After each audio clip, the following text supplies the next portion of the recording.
Business Women of the Year, Most Powerful Women in Business, Forbes World's 100 Most Powerful Women List, Most Powerful Women Hall of Fame, 50 Most Influential People in Global Finance, Business World's Most Influential Women और ऐसे दर्जनों titles और awards के साथ इन्हें the third highest civilian award Padma Bhushan से भी सम्मानित किया गया। लेकिन अचानक से अपने बेटे की शादी के टाइम पर डोली के बजाय सीबीआई की टीम इनके यहाँ बारात लेके पहुंचती है और इन पद्म भूषण अवार्डी को उनके हस्बैंड के साथ अरेस्ट कर लिया जाता है। ये कहानी है आईसीआईसीआई बैंक की सीईओ और एमडी चंदा कोचर की, और इस स्कैम का खुलासा किसी सीबीआई ऑफिसर या फिर किसी इनकम टैक्स ऑफिसर ने नहीं बल्कि हम और आप जैसे एक आम आदमी अरविंद गुप्ता जी ने किया था, जो कि मात्र एक रिटेल इन्वेस्टर थे। तो फिर आइए इस हजारों करोड़ के स्कैम पर नजर डालते हैं, जिसने चंदा कोचर को न सिर्फ एक इंस्पिरेशन से फ्रॉड बना दिया बल्कि इसने इंडियन बैंकिंग सिस्टम की नींव को भी हिला के रख दिया। तो इस कहानी की शुरुआत होती है 2016 में, जब भारत के एक साधारण से इन्वेस्टर अरविंद गुप्ता ने अपने ब्लॉग में इंडियन बैंकिंग सिस्टम से जुड़े कई खुलासे किए और इसी तरह इन्होंने अपने ब्लॉग में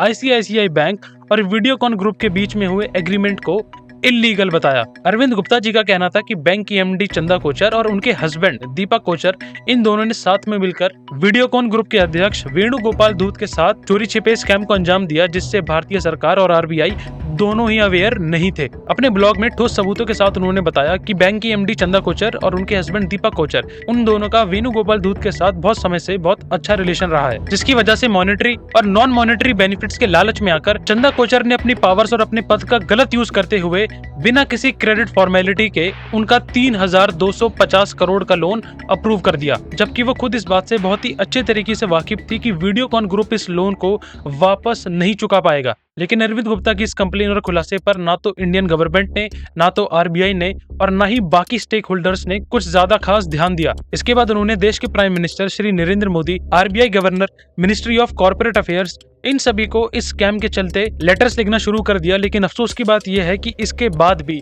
किसी ने भी इस चीज पर गौर नहीं किया। फिर कुछ समय बाद 2018 में अरविंद गुप्ता की तरह ही एक और विसल ब्लोअर ने आईसीआईसीआई बैंक के टॉप एडमिनिस्ट्रेशन के लूपहोल्स के बड़े खुलासे किए, जिसमें पर्टिकुलरली चंदा कोचर द्वारा 2008 से 2016 तक सभी लोन मेल प्रैक्टिसेस पर निशाना साधा। और वहीं दूसरी तरफ इसी मौके पर अरविंद गुप्ता ने आईसीआईसीआई बैंक के बोर्ड ऑफ डायरेक्टर्स और बाकी मेंबर से मिलकर उन्हें चंदा कोचर, दीपक कोचर और वेणुगोपाल द्वारा किया गया 3250 करोड़ के स्कैम से अवगत कराया। अब जैसे ही चंदा कोचर को इस सभी के बारे में पता चलता है और उन्हें भनक हो जाती है कि उनके स्कैम से अब पर्दा उठने ही वाला है, वो तुरंत अर्ली रिटायरमेंट के लिए अप्लाई कर देती हैं, जिसे आईसीआईसीआई बैंक एक्सेप्ट भी कर लेता है और कंपनी पॉलिसी के तहत उन्हें कई रिटायरमेंट बेनिफिट्स भी मिले, जिसमें 3.5 करोड़ की एनुअल सैलरी भी शामिल थी। हालांकि मार्च 2018 में अरविंद गुप्ता से मुलाकात के पश्चात आईसीआईसीआई बैंक द्वारा चंदा कोचर के खिलाफ एक इंक्वायरी बिठाई गई, जिसमें कई सालों पहले किया गया 3250 करोड़ के स्कैम में चंदा कोचर का नाम सामने आया। जिसके बाद इस स्कैम में उनकी भूमिका जानते हुए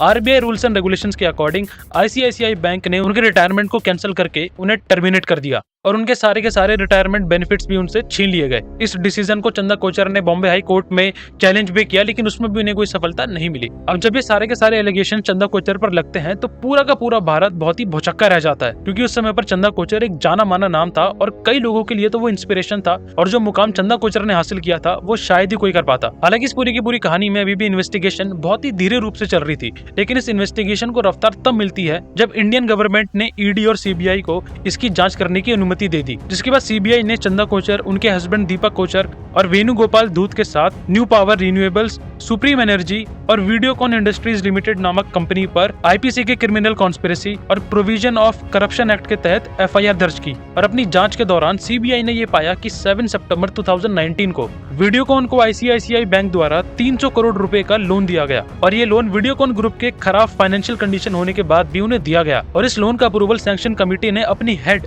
चंदा कोचर के इन्फ्लुएंस में आकर साइन किया था। और इस 300 करोड़ के लोन अप्रूवल के बाद वीडियोकॉन ग्रुप ने न्यू पावर रिन्यूएबल्स नाम की कंपनी में 64 करोड़ रुपए ट्रांसफर कर दिए थे। लेकिन हैरानी की बात यह है कि ये new power renewables company Chanda Kochhar के हस्बैंड दीपक कोचर द्वारा चलाई जाती थी। इसका सिंपल मतलब ये था कि वीडियोकॉन के मालिक वेणुगोपाल धूत ने इस सेल कंपनी के जरिए चंदा कोचर को लोन पास करने के लिए 64 करोड़ रुपए की रिश्वत दी थी। हालांकि उन्होंने ये रिश्वत डायरेक्टली चंदा कोचर को न देके उनके पति द्वारा चलाई गई कंपनी में इन्वेस्ट करके दिया। इसके अलावा सीबीआई ने अपनी रिपोर्ट्स में ये भी कहा कि आईसीआईसीआई बैंक ने वीडियोकॉन ग्रुप की 6 कंपनी को करीब 3250 करोड़ का लोन दिया और ये लोन 2009 से 2012 के बीच में दिया गया, जब चंदा कोचर ने आईसीआईसीआई बैंक की मैनेजिंग डायरेक्टर की कमान संभाली थी। और एमडी बनते ही चंदा कोचर ने आईसीआईसीआई बैंक की क्रेडिट पॉलिसी और आरबीआई के सभी रूल्स एंड रेगुलेशंस को तोड़ते हुए बहुत ही बड़े स्केल पर वीडियोकॉन ग्रुप को लोन देना शुरू कर दिया था। और इस बार 3250 करोड़ के लोन के बदले में वेणुगोपाल धूत ने अपने सुप्रीम एनर्जी नामक कंपनी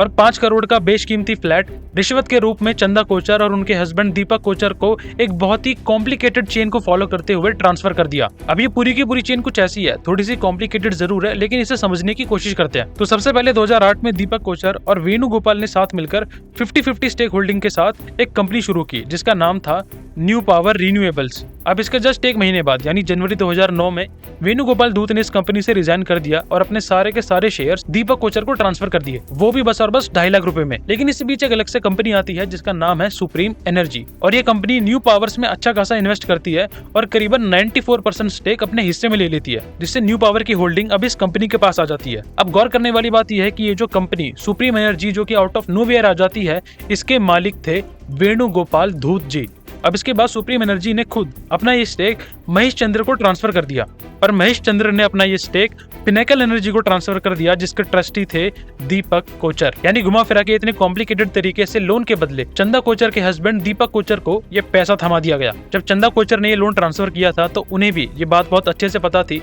कि वीडियोकॉन ग्रुप की फाइनेंशियल कंडीशन ठीक नहीं है और आने वाले समय में ये कंपनी बैंक करप्ट भी हो सकती है, जिसके चलते 3250 करोड़ का ये लोन एनपीए साबित हो जाएगा। एनपीए यानी नॉन परफॉर्मिंग एसेट्स, ये एक तरह से बैंक्स के लिए कभी ना रिकवर होने वाले लॉसेस होते हैं। खैर, इस कहानी के एंड में वही हुआ जिसका डर था, और एंड में वीडियोकॉन ग्रुप बैंक करप्ट हो जाती है, जिसके चलते वेणुगोपाल जी लोन का 86% हिस्सा चुकाने में असमर्थ रहते हैं। उसके बाद 2017 में आईसीआईसीआई बैंक ने फिर इस 2810 करोड़ के लोन को एनपीए घोषित कर दिया, और एनपीए के कारण हुई ये लॉसेस आज भी बैंक के प्रॉफिट और लॉस अकाउंट में साफ साफ दिखाई देते हैं। कई सालों तक फिर इस स्कैम को लेकर इन्वेस्टिगेशन चलता रहा, और फिर फाइनली दिसंबर 2022 में चंदा कोचर, उनके हस्बैंड दीपक कोचर और वेणुगोपाल धूत जी को अरेस्ट कर लिया जाता है। इसके साथ साथ ईडी ने इन तीनों से जुड़े हुए एसेट्स को भी जब्त कर लिया। लेकिन हियर कम्स अनदर ट्विस्ट। 6 फरवरी 2024 को बॉम्बे हाई कोर्ट की तरफ से एक जजमेंट आता है, जिसमें वो चंदा कोचर और उनके हस्बैंड के अरेस्ट को इल्लीगल बताते हैं, और कोर्ट ये स्टेटमेंट देता है कि सीबीआई ने अपनी पावर्स का